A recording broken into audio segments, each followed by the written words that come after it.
Hello, welcome back again. It's been a little while since I updated on my old Austin 7 modified one. I'll just do you a few little updates on what I have done since I've last been on here. Right, as you can see, it's got some headlights, but they're not wide up or nothing. They're just literally put on there, and they're all still loose. I've now put in, since I've done it going, obviously people realise I've got a 1500 pre Crossflow in here that is bored out and cammed up, big valve head, etc, etc. As you can see, got a new coil. I've put a brake line switch in. I've got a starter solenoid mounted on there. I've got my box on there for my electrics. I'm not that great at cameraing, so excuse me. Yeah, I've got a carb manifold on there. I've got electric cooling fan gone in. Windscreen now fitted. Wiper motor fitted. I have some different seats to put in here, but I finished the seat frames off, and what I've done, I've made it into boards, so I've got a handy little storage area underneath the seats, which is always handy for bits and bobs. I like to use them, go camping, so I'll stick some crap in there. Alright, I've got side windows fitted. These are the wind down version ones. I've got a rear window fitted, and again I've got the side window fitted. What else can I say? I've got the clocks laid in there, just to be laid in there. I'm now going to strip all them out. I'll probably do another video on them. I've got an indicator switch mounted in there, which I've not wired up, but I'll do again another video on them. There's my window winders for the backs. They do work. I've got to get some U-channel seals in there yet. And also over here I've been missing these. Excuse me, my place is never the tidiest, but it's workable. There's these two drip rails here, because on the Austin 7 with the Ruby with the wind down windows, apparently they don't have a seal in here down the bottom edge, but the water is designed to run through, and it has some drip trays that go in there. I'll show you a picture on the other side underneath the mechanism, and then it's meant to go out for a hole down in the abyss down there outside, so I'll do all that as well. So yeah, this is a little update on my little Ruby. I'm going to do another video in a minute, or start to do another video on my side lights. I'm going to show you what I'm going to do. Obviously this has all now been converted to 12 volt because of the engine. So I'll show you a few little modifications that I'll do for it on the way. But yeah, there you go. That's a little update on how things are going. Also, yeah, I've had the fuel tank off. It's all fuel pipes up. I've never tried to start it yet. I'm going to try and get everything done so it's all on the key. I don't like to sort of start it now, because if I start it now I'll never finish it, and and it'll just go into the pile with the old Humber. She's on the road. The old Transit Mark 1, she's on the road. I've got a Cortina Mark 2 up there. That's got a Saab 2.3 turbo in it. That's got to be done yet. I've got a Mark 5 Cortina hiding behind the Transit. I've got a Ford Corsair that I turned into a pickup truck behind the Humber. I'll get that out one day. You can just sort of see the bonnet laying up down there. I've got my Mark 2 Transit recovery truck, which I'm currently doing as well. I've just built a new chassis for that, for the rear. I've got a Morris 10 M series there.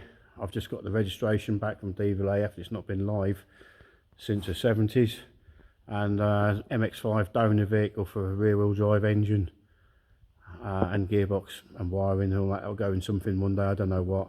And I've got a Transit Smiley over there, which has got the Epic turbo diesel in it, which is, I'm going to take the whole front suspension bed off that, because that's a 6-stud one, and I'm going to drop it into this. But that'll be for different videos, different times in the future.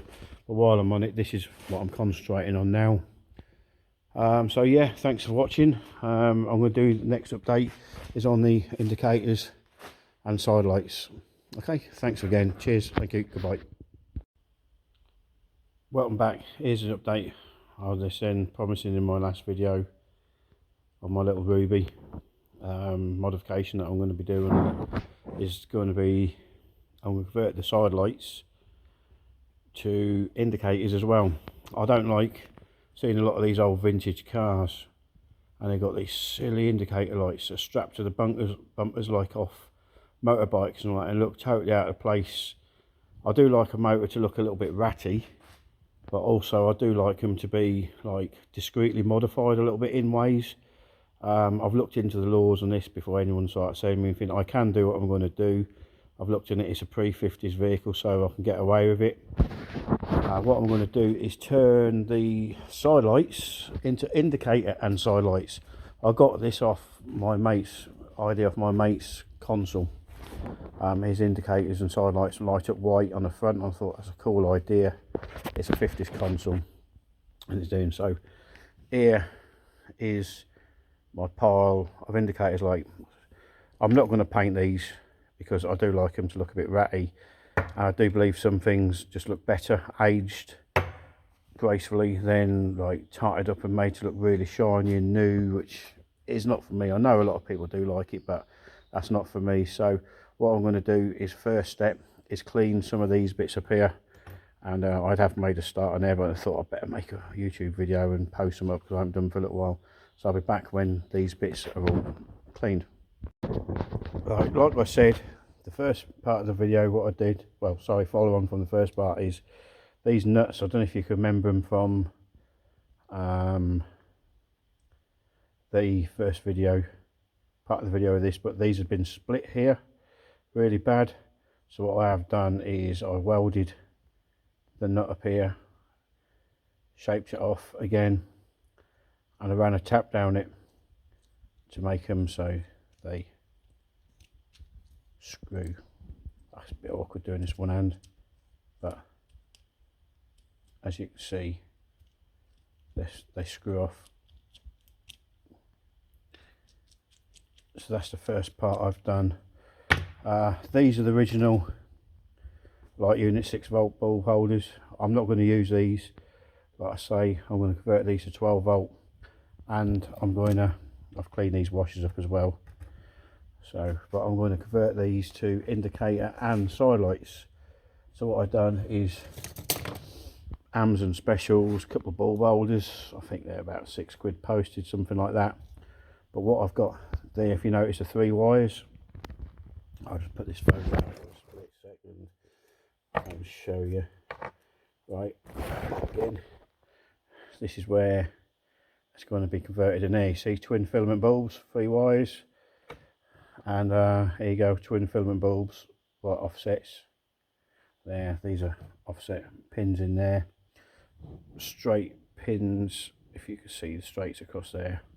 But what you notice is these are hard to find, but these bulbs are 12-volt by 23 by 8 watts, which obviously is going to be, the side light is going to be 8 watts, and the 23 watts is going to be the indicator. So they obviously look like that. So now what I'm going to do, I'm going to try and craft them somehow onto the back of these. I might do it crudely and glue them on or something, I don't know yet, because I can always access the bulbs by removing these 3 little pins here, which I've had them out, which I've cleaned the lenses, so they are nice and clean inside. So if I do attach them permanently to this, it isn't going to matter, because I say I can get access to the bulbs. Here we go. This is sort of thing what they shall look like afterwards. So I should be back with the next update. Right, back again. So I've done the next bit. This is how it's turned out, what it looks like. See, it looks like that.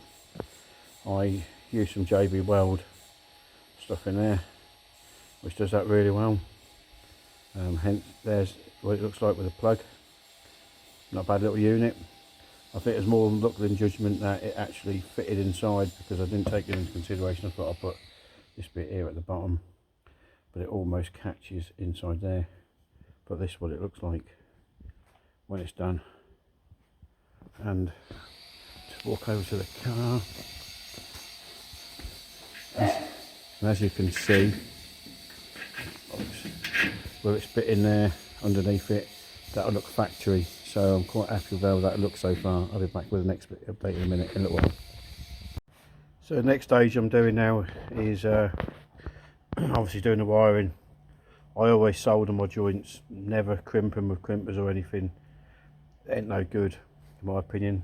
They get damp in there and just crap idea. So I solder mine, use heat shrink over the top of them. So this is going to be my wiring diagram for now, until I'm sorted out. This is my wall of writing. We've got all sorts of stuff written over this, do you know what I mean? So yeah, here we go. So I've chosen my wires for that. I've done the driver side already, and mounted it. So there's the side light now indicator underneath. The wiring goes out. That comes out down here where it should do. Can't get a bit of a blur. There we go. I've taped it up to there now for the loom. I'll put an earth down here. Continuity is good between the body and the chassis. I've got wires all down here doing it all, and I've got one over there linked as well. So I'm going to feed the loom over here, up here. It's going to go behind the master cylinders and inside the car. So while I'm doing the side lights, I might as well do the headlights as well. As I say, they was standard 6 volt, but I now got halogens in there. So I should now move on to the next step and be back soon. So now I've got the other side light indicator now fitted on. I had to drill a hole in there because it wasn't there. It would have been welded up by the previous owner. Again, I've got the rubber grommet that goes through the wing down there. You can see this bloody hose anyway. Light is crap in this place at night time. Well, it's crap in the night at daytime, but it's there. Earth is going on there. Again, continuity is all great. It goes through the chassis. The wire is, you can just see it running through to the other side. I've got as far as the other side. What I'm going to do, I'm going to tap the side lights together and run one wire through to the inside. They're only 8 watts, so the wire is plenty enough to take it, and I'll run the indicator through to the inside. So what I'm going to do next is while I'm doing the wiring, is concentrate on the headlights. So like I said in a previous video, I think it was that, or previous on here, is that I'm converting them to 12 volt halogen, which I've had this set here for years inside my old storage shelf, my pack. It is a classic car when it comes without the side lights, which is good. I didn't want the side lights in there because I wanted to use them side lights. Basically, this is an original old dome, or a dome that I've had with the old Austin, and it fits quite nicely inside. I've got to line this one up with, it's so dark in this place, that piece there is going to line up with, so look there, one of those there, which this one has, which I fitted earlier, or just a minute ago, on there. It hooks over nicely on these little ridges here. That hooks over nicely. I've yet to find out how I'm going to fit them in the bottom, but they look okay. So for the wiring, where do I put them? Oh, right over here. I'm going to go straight. These again, Amazon special, probably about 4, 5, 6 quid, whatever they were, I don't know. So I'm going to use them to start converting the wiring. I might as well when I'm in the front area. Then I can make that little loom up all in one go and tape it up, then run it inside the car. So right, next step, I'll show you when I've done some of the wiring. Next up is the headlights that I'm converting to H4 halogens, 12 volt obviously. So here's my Amazon plugs I got. I've got an Amazon board, new bulb. That's there just for testing. I've got some wire over here. I'm a bit of a tight ass. I've got some more wire there, and I've got some more wire over there, lurking over there. I use it out of old wiring looms of cars. It's about recycling as well and saving a few quid where it is. So I'm now going to extend these wires here on these sockets, and then I'll get back to you when I've done that. Well, that's it. The front headlights are now wired up, looms made, and so are the indicator side lights. Little loom down there, goes through there, earth points on there.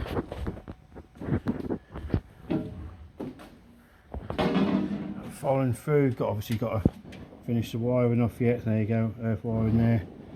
I've got to put an oil pressure, wherever it's hiding, oil pressure switch into that, the temperature gauge around the other side, and then ignition live for the coil, and then I'll start taping up the loom, put it inside, and then start on the backlights. It starts to look like a bit like a spaghetti junction in here with the wires, but I've labelled what they are so I know what they all are. So right, thank you, back in a bit. Right, so as far as I'm going to get on this video, the last bit I've done, I fitted side lights, indicators they're going to be. Can be done, it's legal. No matter this size, age. There we go. And what I've done, I'll go into this side, is I ran the cables for now, temporarily, up there, across the top up there, across there, and then down to there. So I'm going to call it an end on this video. What this one I've done about there, the wiring and all that. So next video I'll probably do is I've got to do a little wheel arch wing job on it.